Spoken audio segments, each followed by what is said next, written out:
Hello, welcome to the Healthy Alternatives podcast. I am Dr. Christine Sauer with DocChristine.com. Today's show is a recording of my radio show of the same name. Enjoy! Good afternoon, this is Dr. Christine Sauer, your host of the show Healthy Alternatives here on 97.5 CIOE FM with live stream on communityradio.ca every Thursday at 12 noon Atlantic Standard Time. Thanks for tuning in today. In this show, I will talk mostly with guests about all aspects of health, healthcare and wellness, from conventional to alternative and everything in between. My mission for this radio show is to help change people's lives for the better by informing them about different options to get and stay healthy and well so they can choose for themselves which option might work in their case. And if you feel you are stuck in a dark place, I want to tell you, don't give up. There is a light at the end of the tunnel for you too. Today, I'm extremely pleased to be with Mary Sanger, who will be talking with me about Tai Chi, her experience with it, and the Fung Loy Cork Taoist Tai Chi Society. Welcome to the show. Thank you very much. I'm very pleased to be here with you. I'm very pleased too, and it has been a while before I finally got to talk about Tai Chi on my show, which is it is really my favorite sport. I'm doing it only for 2 years, but it has really grown on me and become my favorite sports or movement to do. Tell me a little bit how long you have been doing it, how you started on it, and what benefits you found, and how you like it, how you started. Well, it's almost 20 years, not quite 20 years, that I've been practicing Taoist Tai Chi. And I guess when I first started, I didn't have any idea that it would become a lifetime practice. We think we can go and learn something, reap the benefits, and then never just go home and do it on our own. That's not quite the way Tai Chi works. I'd had an accident many years ago where I fell on my head, and it left me with a painful neck and nerve damage in my right arm especially, and in my left arm, so that I permanently have some muscles that are no longer stimulated and they don't work. So I was a teacher and working at the time, and life was just difficult even after all of the medical procedures were finished, and I was back at work. And I just needed to find something that could help me manage what really is a chronic situation. It's the damage is there, and I had to find something that would help me live with it so that I'm not taking pain medication all the time and so on. And I had limited movement in my neck and my arms at that point. And a colleague of my husband, who's a much younger person than I am and does Taoist Tai Chi because she's arthritic, said, "Mary, go and try." She said, "It's not invasive. The people are lovely. You'll enjoy it.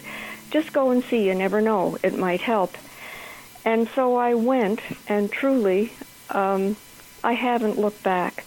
It was an enormous help to this neck situation, and has helped me do things, just do ordinary tasks with much more comfort than I was able to do them. And once I started to see that I could move better, I could do simple things like sweep the floor, or do some ironing, read a book without sort of impacting the neck so that I was having more pain. That certainly kept me going for a long time. And I think most of us who start this practice, there comes a point when it really doesn't matter whether you're getting that direct kind of help or not, although certainly that's there. You just fall in love with the art and with the practice. And for me, unlike some other forms of body movement, there's no end to it. It's an art, not an exercise in that sense, although it certainly does exercise the body. But it's an art, and like any other art, you practice for your lifetime and you improve for your lifetime. So that's how I got started, and those are some of the reasons that I continue. Wow, that is really a wonderful report on how you did it. And I just want to ask you, because I remember when I first had the first experience with Tai Chi, it wasn't really, I didn't continue, and I'll share why. It was over 20 years ago in Halifax. I went to a beginner's course and I felt completely overwhelmed, confused, and I just quit, which was a big mistake. Yes. Yeah. And I know even the beginners now, they feel overwhelmed and confused. And what was the reason that you kept on doing it? Because you must have felt the same way. When we all start, we do a set and we say, I have no idea how that works. Oh my goodness, I'm smiling because I remember I went with a friend who no longer practices, probably because of some of the same feelings that you just described. But we would call each other the morning after class and say, "What was it we did last night?" So, but you know, I don't know. I've been blessed with good instructors, and most of our instructors are very good. And there came a point when I decided my instinct is to know everything about something and to know it yesterday. Do you know what I mean? That's my normal personality, and this training helps you put some of that aside if you stick with it long enough. It really does. So, and I didn't want to have anybody see me make a fool of myself by not being able to do these moves and not knowing what came next and so on. So I would try to get a corner in the room where nobody could see me. And I realized after a few classes that the instructor was always going to see me, but where I wasn't going to be able to see this instructor very well. So I thought, okay, just get with this. You're going to give this a serious try. You've got this problem that you need help with. And if you're going to do this seriously, let's just do it. And never mind if you make a fool of yourself. So I got right up there in the front row behind the instructor. Good for you. And you will probably have experienced the same that I did in the same situation. Nobody laughs about you and says, oh, you're a fool. You can't even remember where the feet go. You ended up in the wrong direction. Everybody's so nice. I must say, it's a wonderful group of people, too. It is. And what they will do if you're with people when you start out, if you're with, and I was, and that was a blessing, too. They just put you between two people that know what they're doing, kind of. That's very helpful. And it is helpful, and their energy carries you along, and gradually you might know one or two steps, and so you practice those at home.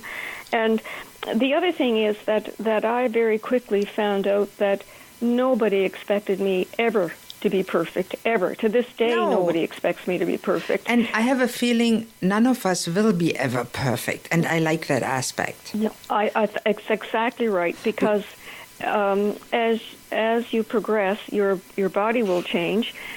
The way you're able to approach the set and the moves in the set will change. What you're able to do inside those moves will change. And so you never reach the limit. You never reach the end of what you're learning. And so there is no perfection. There's just the path. That's all. That's the path. And that's basically what Tao means. Yes. The path and the way. Tao is the way. And that you learn that over time. And the reason I stayed this time 2 years ago when I reconnected with Tai Chi was the same as you said. I was with a friend. My best friend said, let's go to Tai Chi. And I said, that's a good idea. So we went, and we both felt the same way, overwhelmed. And when I wanted to quit, she says, hey, come on, next week is again. I'm just as confused, she said. I have no idea where my feet should go. But we had a wonderful instructor, and she said, hey, just do the set with us, and at the end, just put your feet the same way as everybody else, and you did good. Well, at some point, I wasn't fortunate enough to know Master Moy, but many of my instructors did know him and took training from him, and we're very, very lucky to have been able to do that. But what one of them told me once is that Master Moore used to say that you need to practice for 10 years, and until 10 years, you're a beginner. Oh, yes, I believe that. Yeah, after 10 years, you're ready to learn. And I, being me at the beginning, I would say, no way, that's not going to happen to me. That's just not true. But I'm going to tell you it is true. And it's very true. And so you learn, I guess, first of all, patience with yourself. And as you're learning that kind of rubs off, so you learn patience with other people. It's a very profound teaching, very profound at so many levels. I completely agree, and having been with it only 2 years, I'm certainly a beginner, although I am starting to remember the set now. So there you go. And you live in Truro. I had the fortune to meet you in Halifax on the beginners, and not on the nationals, and it was an amazing experience for me as a bloody beginner to experience the true Tai Chi and the movements he experienced, how they seemed to flow. It looked the same as Master Moy when you look at him on YouTube, and he seems to float across the ground. It is wonderful. And yes, when I do my set, it looks a little bit different. But nobody laughs at it, and I certainly do myself. But and I found a great group besides my best friend who is still with us, and she had similar problems with you. She had an accident, and she has constant neck pain, and Tai Chi, her doctor actually recommended it and said, go try it, because she can't do regular exercise. It's just too hard. Yes, the movement is so gentle to start with, and the other thing about it, unlike many other forms, you're not made to hold any position for any length of time. It's constant. The movement is constant, and I think for people who have chronic pain, especially in the neck, that business of not having to hold on too long in any one position is very helpful, because it still helps you to move, but it doesn't keep you in a position where you're uncomfortable for any length of time. So, well, that is a very important point. And I know myself, I tried yoga, and I have chronic back pain. Well, I overcame it with the help of Tai Chi, among others. And I found, even with a good body awareness with yoga, just trying to do the best I could, I got back pain from it. And Tai Chi does the opposite. So I really feel that's a sport for me. Other people may feel differently, and that's completely fine. And this brings us to the end of the first half of today's broadcast here on 97.5 CIOE-FM Community Radio. Please tune in after the commercial break for more about Tai Chi with Mary Sanger. Thank you.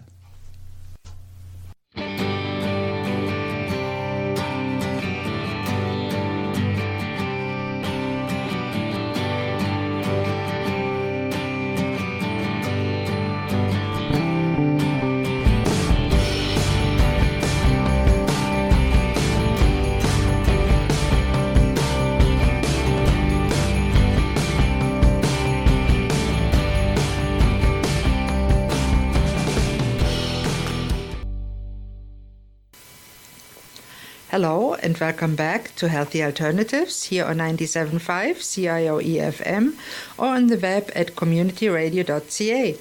I'm your host, Dr. Christine Sauer, and today I'm talking with Mary Sanger about Tai Chi in general and about her experience with it.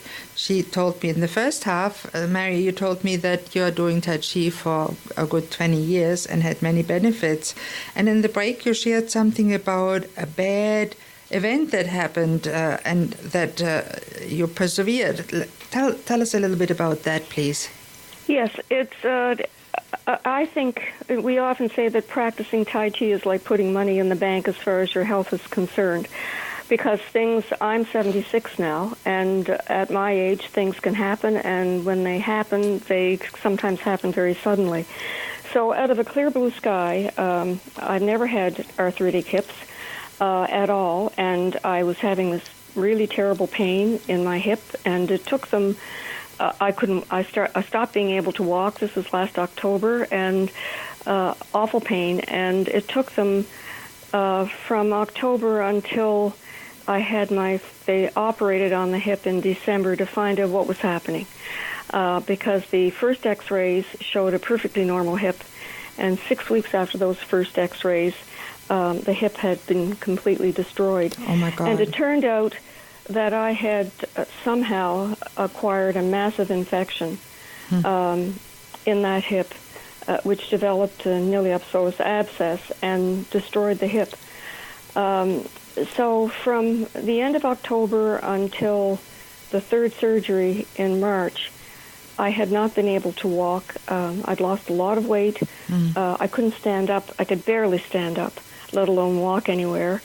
And after the third surgery in March, when the surgeon put in a cement temporary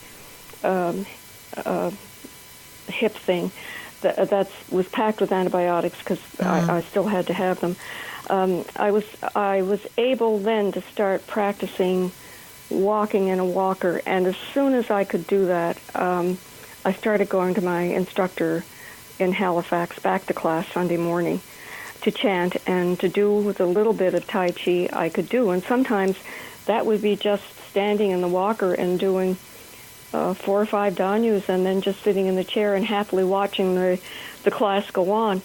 But gradually, daily practice at home and going to class and increasing what I could do put me back on my feet.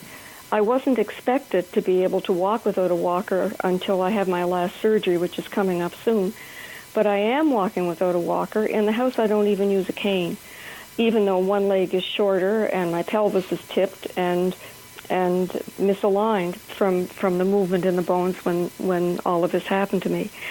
So I thank Tai Chi for these past months getting me back on my feet. And the support of that community, I think, is something I want to say through this. Support to my husband, support to me.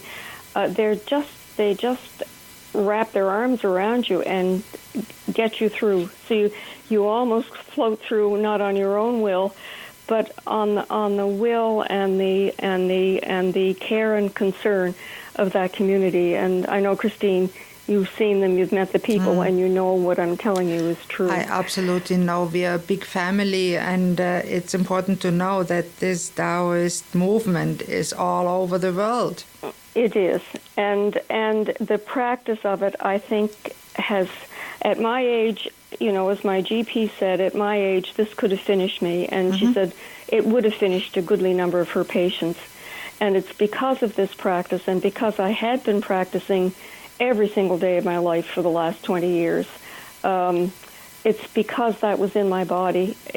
And because I got back to it as soon as I can, that I'm looking at this surgery with good, strong legs again and a healthy body, and I know I'm just going to sail right through it and be back to what passes for me for normal anyway. So I cannot say enough about the physical benefits of the practice. And the other thing I'd like to say is that we call it a dual cultivation. It's when we cultivate the body, when we physically improve the body, in the philosophy behind Taoist Tai Chi, there's not really a distinction between body, spirit, and mind. And whether you realize it or not, but slowly, something good happens in your mind. So that when all of this happened to me, and I was when it was happening to me, and when I was at the point where I was starting to recover, the training helps you not to grieve too much for things you might think you've lost. It helps you to see what you have and what you know that can help you look at the future and how you can get better for the future. I'm not just saying this. My daughter, my son, my husband all noticed this. In fact, my daughter, in tears, said, "Mom, you've carried this whole family. I don't know how you've done it. We were all so terrified, and you've carried us." Well, I didn't carry them. It's the training I've had that helped me not dwell too much on things I can't change, but to help me to focus on the things that I can do. And it's a very big part of the training that we have. And it's a wonderful part of being part of such a supportive, friendly community. And it's really no age limit. There's young people can benefit from it, be it for the spiritual aspect, the stress relief, for energy, balance, or the meditative aspect. And when you get older, you may more be after balance, strength, endurance, flexibility, and it even helps the brain develop new synapses, as I always say, the neuroplasticity aspect. And it helps you to become aware of your body, really how it works, how it feels when you move it. And I know in our group, the oldest lady, I think she's 93, God love her, she still does Tai Chi, and she is walking around looking after herself and lovely person. And Yes. and we have one lady, she just started, she's younger, she had a severe accident and she's in pain just starting to exercise, and she has to lay down in the middle of the set because she just can't bear the muscle cramps that she's getting all the time. So I think the story that you told our listeners, how you started in the walker and slowly improved again, that is so empowering to people like her. Yes, and the other thing too, Christine, is that you probably noticed we don't even notice the differences in ages. We're just all together. It's wonderful that way. One of the few organizations that I know of that those differences they're just not there. No. We all practice together. And really the level where you are at, if you're a beginner or if you're 20, 30, 40 years into it, you're all the same, we are all the same, we are all lovely people, we love each other. And Taoism is really about loving each other. And I obviously read about it, and it is a wonderful, it's not a religion, it's a spiritual tradition. And every religion really is embraced by it. It's a great form of spiritual exercise, meditative exercise, and body movement. Yes, and for our organization, which is the more you investigate it, the more you find out what an extraordinarily fine organization it is. But, two of its main goals, one is to alleviate suffering and the other is to help other people.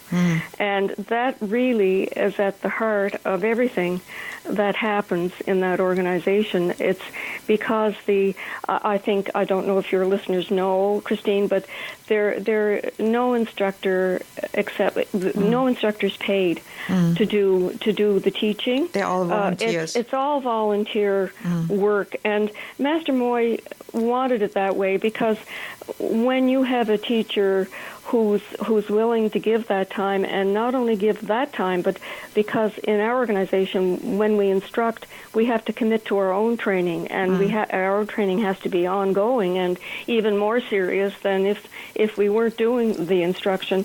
But you get a person who's committed to the art, who believes in the art, and who is teaching from their heart. So it's because it's not for any physical reward or any monetary reward. It's because it's for the love of the art and because that person cares about other people.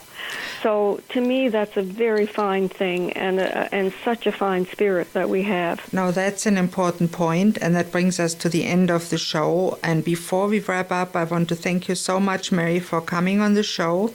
And for all that feel they might be moved by it and want to try Tai Chi, beginners courses are starting all over Canada, probably the world. You can go on their website at www.taoist.org and look for your city and your class. And the cost is very affordable. As I said, we are all volunteers. The instructors are volunteers. And please look it up. And just now, if you're in the Halifax area, I want to share that this weekend coming up, February 2nd to 3rd, I believe, Saturday and Sunday from 1 to 4 in the center, North Park Street, is a beginner's intensive where you can just be among other beginners. And I'm doing Tai Chi for 2 years. I'm a beginner, as you said. I'll be there and check it out again. Can't hurt. And you always meet nice people. That's one of the main benefits. So thank you again, Mary. You are so very welcome. It's been my pleasure, Christine. And I really hope that the Taoist Tai Chi gets more into the mainstream and gets better known as a very great form of movement. So if you have any questions, please don't hesitate to contact me with any questions, thoughts, comments, or suggestions. Or if you'd like to contact Mary or anybody else from the Taoist Tai Chi Society, I'll be happy to connect you. My email here is christine@communityradio.ca, or you can contact me through my website, docchristine.com. And I'm always grateful for feedback. I also want to extend a special thank you to today's producers, Jim Francis and Mary Stacy. Thank you. And thank you all for listening to Healthy Alternatives. You might not know this, but this is a volunteer-run non-profit radio station. I'm your host, Dr. Christine Sauer. Tune in next Thursday at noon on 97.5 CIOE-FM Community Radio with live stream on communityradio.ca for the next episode. Goodbye and have a great day.